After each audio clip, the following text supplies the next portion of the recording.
one needs to always think about the future and longevity. Exercising is very important because it helps keep the body healthy, and it can actually prevent diseases such as diabetes and chronic kidney disease. The bones do lose bone density as we age, and over the years that can add up. If a person is beginning to decline physically, they're often beginning to decline mentally as well. We may wish to be really quick and to remember everything that crosses our field of vision, but hardly anybody is able to do at 50. How come?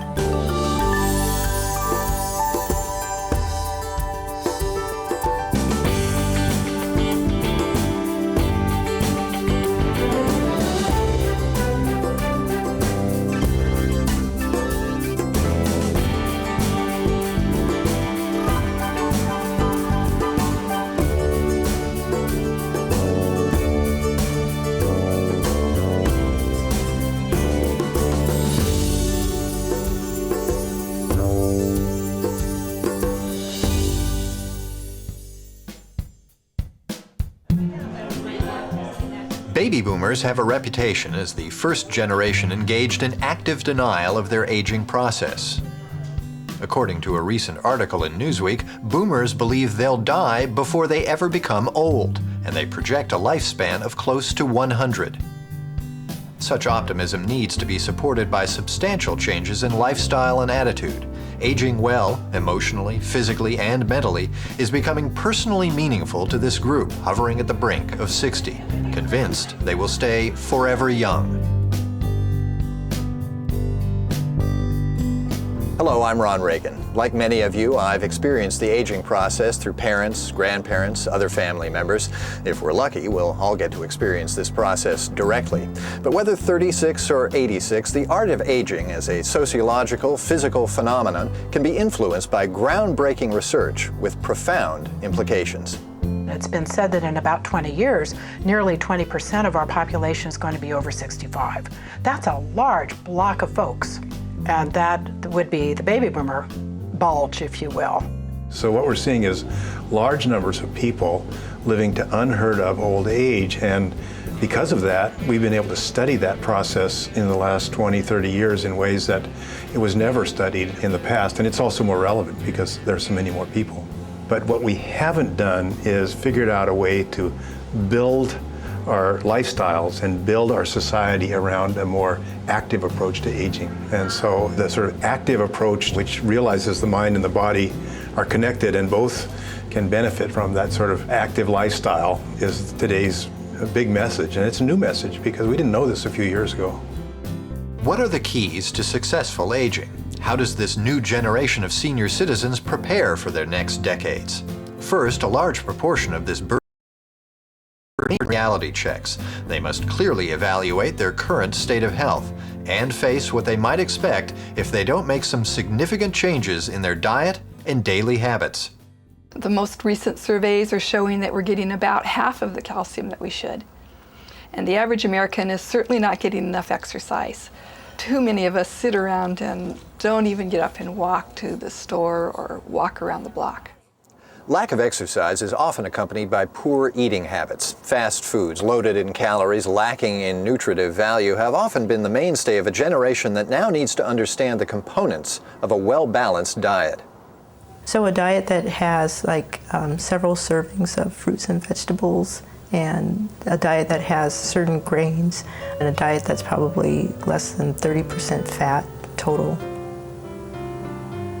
The United States is going through this obesity epidemic, and it's probably within the last 10 years we've been much more conscious of it as a nation, and it's starting in younger ages. So as we age, we tend not to exercise as much as we used to, and so it's this onset of obesity that probably predisposes people to developing diabetes and hypertension and other diseases that just get worse as time progresses. And if people can lose weight, they can actually sort of prevent things such as diabetes and hypertension. When you're about 85, half of the women have osteoporosis and half of them don't. In men, that curve starts to go up about 10 years later. So that means if we're looking at men between 80 and 90, We have the same rate of fractures as women between 70 and 80.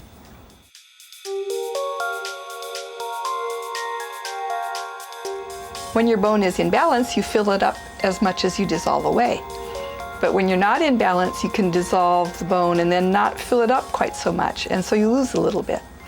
And over the years, we lose 1 or 2%, and that can add up to almost 50% of your bone by the time you're really quite elderly. The bones do lose bone density as we age, even when you're trying to do all the things to prevent osteoporosis. Tuck one knee to the inside and behind the supporting knee and raise the foot up for hamstring curls. Osteoporosis is a disease where your bones are thin, and so they're more likely to break. And you don't know any problems unless you get a fracture, and then the fracture is very painful. A lot of people forget that the bone is really very active. And even doctors, they think of it as just being a structure, like the leg on a table. But the bone is always remodeling itself and filling in the cracks, making new bone. So it's very alive and active. And if we didn't have that, then our bones would eventually get a lot of little cracks and just crumble. Clearly, awareness of the likelihood of a reduction in bone density should be on the radar of an aging population. Prevention and strengthening are part of that reality check.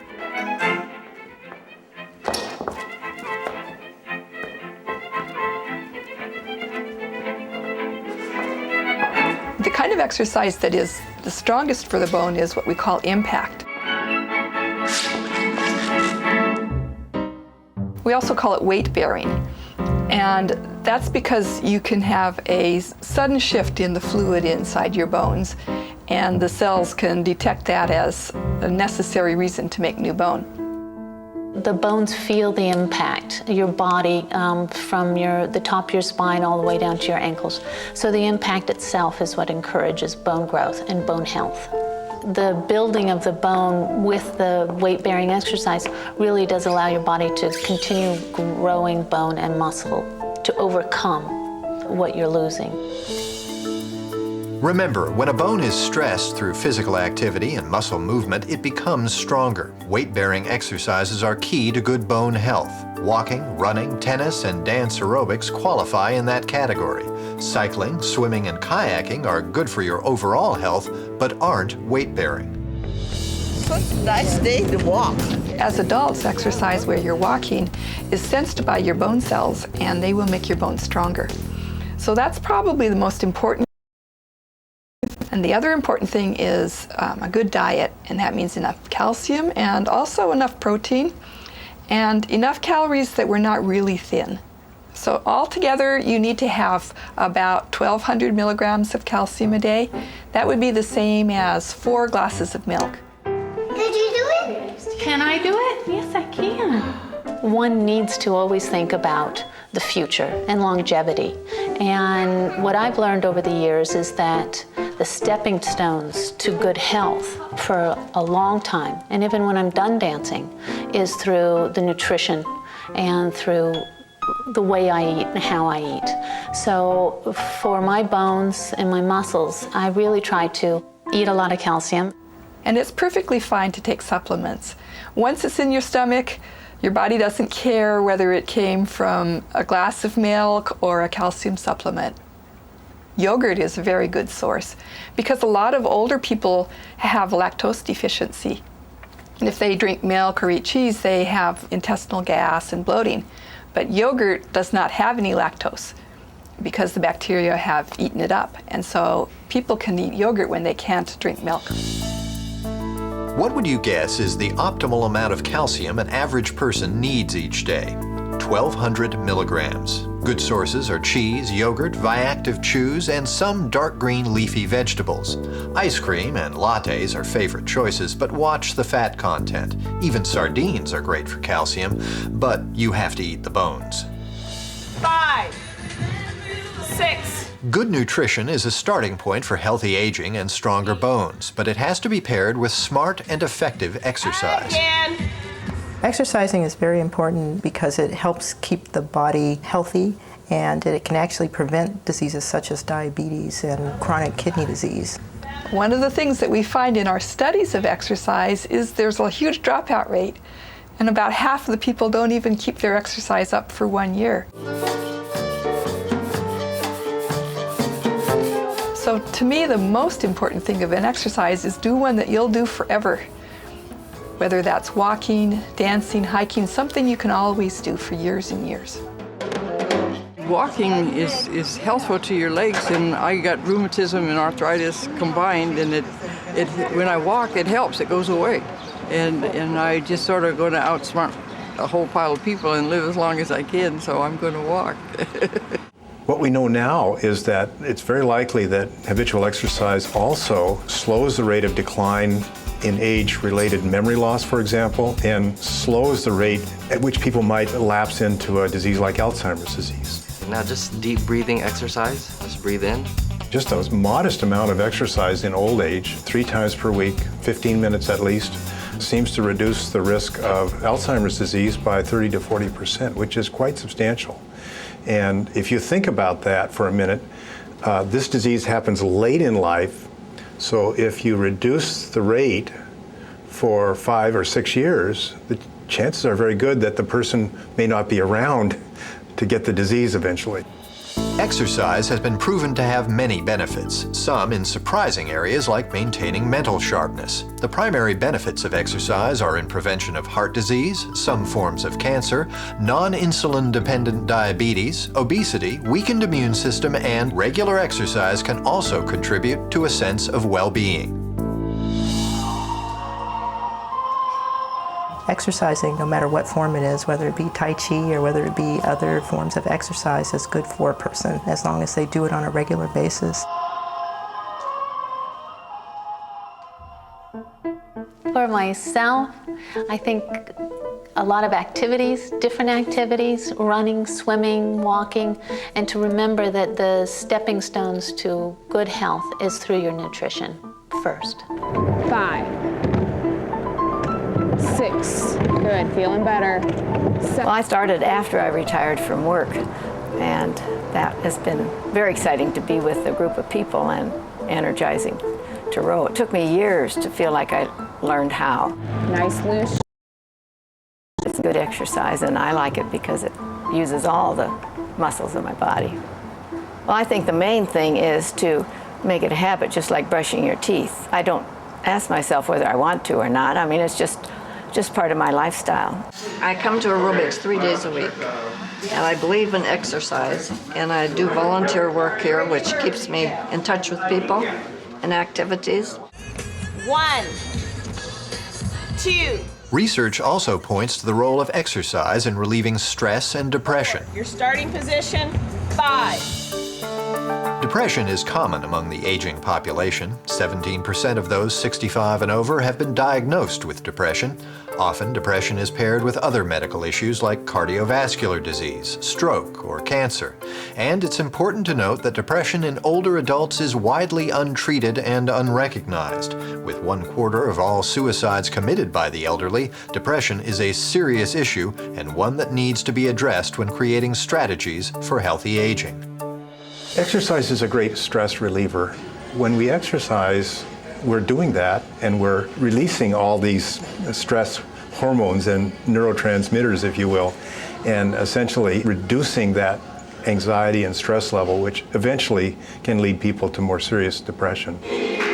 And patients who are less depressed basically can take care of their other medical problems. So depression is very important in terms of chronic diseases, and probably as sort of medical doctors, we don't think about depression like we should, and that probably contributes to why patients may not be controlling their diabetes or their high blood pressure or other chronic diseases like they should. Diet and exercise are powerful players in healthy aging. Another concern for those entering the latter stages of the aging process is their mental acuity. Many baby boomers worry about memory loss and brain function, now and in the future. If a person is beginning to decline physically, they're often beginning to decline mentally or in terms of their thinking function as well. And if you're starting to decline in your thinking and cognitive function, you're probably very likely at risk, if not already declining in your muscle and physical function. And the reason that's important is because as we've learned more about aging, we realize that none of these changes are inevitable. There are cognitive styles that are appropriate for earlier life, and those that are more appropriate for midlife, and those that are appropriate for late life. So by midlife, we need different kinds of cognitive skills. We may wish to be really quick and to remember everything that crosses our field of vision, which some people are able to do when they're young, but hardly anybody is able to do at 50. How come? What's happening? Is this a disease, or is this just the way we're constituted? I think it's the way we're constituted. Our goal as we transition through midlife and into older age is to let go of some of the speediness of our thought processes, maybe even some of the detail, in order to make way for big picture to develop, for people to develop wisdom and a sense of perspective and depth about their life experience. And what we're discovering now is that the brain is far more plastic in that is it can mold itself, or it can create new connections based on use, based on habitual use. So for example, we know that a violinist, the finger hand of a violinist is represented by a part of the brain. And if you look at the connections that represent the finger hand in that violinist's brain, they're vast.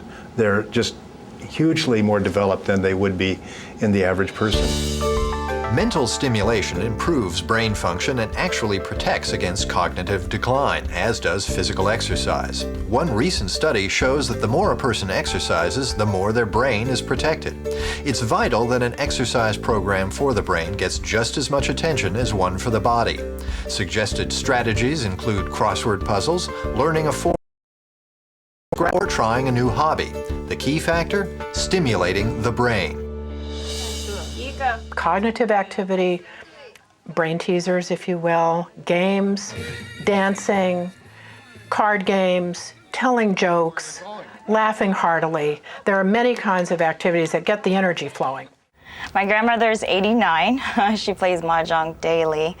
And, you know, for someone who's 89, you think I would have a chance at taking her on, but she wins every time.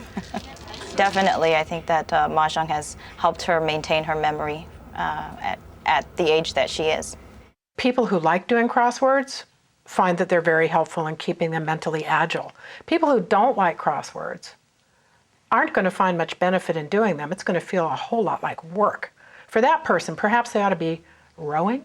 Perhaps they should be at the gym. Perhaps they should be listening to music. Perhaps they should be taking up an instrument if they love music. So part of what should guide our cognitive activation plans, if you will, and cognitive preservation plans as we age are those very things that we love to do. Exercise impacts bone strength, keeps the brain sharp, and can help counteract depression. But as we age, we need other kinds of daily workouts. Once we've implemented a program addressing our physical well-being, we also need to nurture the social and emotional aspects of our lives. If people are home by themselves and not interacting with their community or with their friends, then they may be at home and depressed, and they may slide downhill. They may do more self-destructive activities, like they may overeat if they have diabetes, or they may not eat the right foods that they know they should be eating, or they may not exercise as much. So for each person, no matter what the chronic disease is, socialization and sort of interacting with the community probably helps keep them on the track of being healthy. Laughing is one of those things that's a brain tonic. It kind of is like exercise, except that it's more fun. And it is infectious. It stimulates the same kinds of parts of the brain that music and dance tap into, and that emotional stimulation in general taps into. It spreads a kind of positive emotional brainwave, if you will, that is very valuable for cognitive and emotional function, to say nothing of social bonding. I don't know, I get as much out of the laughing as I get out of the exercise almost. It feels good to laugh. The old adage, laughter is the best medicine, turns out to be true. If not the best, humor and laughter are key ingredients to wellness. Laughter reduces stress, protects the heart, and boosts the immune system. Chuckling with friends can actually lower your blood pressure and improve functioning of your brain. The value of social interaction and exercise is being modeled by seniors who've come to appreciate the importance of staying mentally and physically active. My name is Murray Stateman, and I'm 82 years old. I want to do exercise and be active. This is active.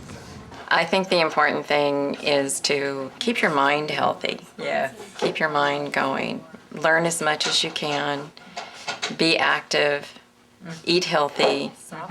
And enjoy your family. Enjoy your friends. And laughter is the best medicine. I've always been active. I like exercising because you feel so much better after you've exercised. Stabilize. If you are with other people, you'll exercise more. And it's always more fun to exercise with a group. When I first retired, I walked a great deal as part of my activities at the time. And that kept me physically active, but physical activity wasn't the only thing that I looked for. I looked for intellectual activity as well. And so the intellectual life allowed me to anticipate, allowed me to think, allowed me to participate. Our seniors value their independence, and doing exercise regularly maintain independence for as long as possible. They know the benefits of exercising, so that motivates them to want to take part. And this going down is also 14. Plus, we try and create programs that are culturally appropriate, so therefore we have the games like Mahjong, the Chinese chess, Tai Chi, Qigong, and Baguazhang. And the funky chicken, that's right. Exercise and other contributors to good health are at the core of optimal aging, but aging itself is a complicated process. There are emotional components as well. 1, 2. A poignant part of growing older is the increasing awareness of not only our mortality, but the reality of who we've become. Wave hands like clouds. Part of what's daunting for many people about getting older is the fear that the changes that they're going through physically, mentally, emotionally, spiritually may result in their feeling embarrassed or humiliated. And as you get older, you know, it gets a little frustrating. You lose your energy and you want to do more things than your body wants to do. There's a dissonance with this image of ourselves as we were when we were young. We look at ourselves and we say, who's that? There is this mismatch between how we feel ourselves to be inside and the person looking back at us. For many, this physical progression can be the opportunity to find a measure of peace that may have been elusive in former decades. Part of the key to aging well is adapting to change. You have to motivate yourself. People tell you to do it, and people tell you it's good and all that. That doesn't help as much as when you say, I feel better. And that's mentally and physically. Together with the pressure to resolve old kinds of relationship conflicts is a greater desire to shift the balance from struggle and trouble to positivity, reconciliation, peacemaking, and joy-making. Grab the chi from the earth and bring it down. There you go. Very good, everybody. Thank you very much. Just like one of my eldest people that have lived here, he was 99 years old. You know, his one key of advice that just stuck with my heart is, you know, you just never stop loving. The art of aging well includes a bounty of sound and proven practices, but attitude about the process itself is important. It's a good idea to approach exercise, proper diet, mental challenges, and emotional connections with enthusiasm. That's a crucial step in helping you to feel your best. When I came here, I had to have my cane to walk across the hall. I can walk now, walk in the house without it. There's so much possibility for persons to influence their lives through taking activist approach to aging. And I think baby boomers are the activist generation, and if we can mobilize that, individuals will benefit greatly, and as a society, we'll have a healthier, more robust society.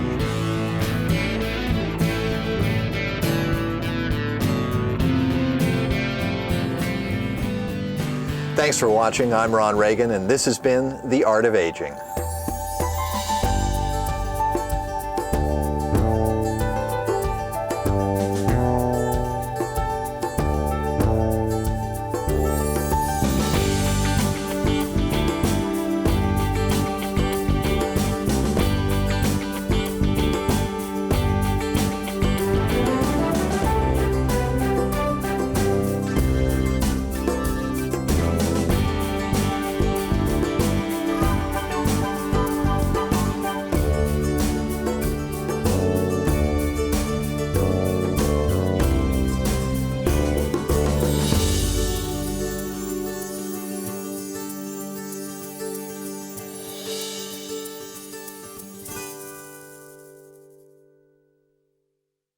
Funding for The Art of Aging was provided by the Development Fund of Group Health Center for Health Studies, a non-proprietary public interest research center devoted to transforming healthcare in the real world.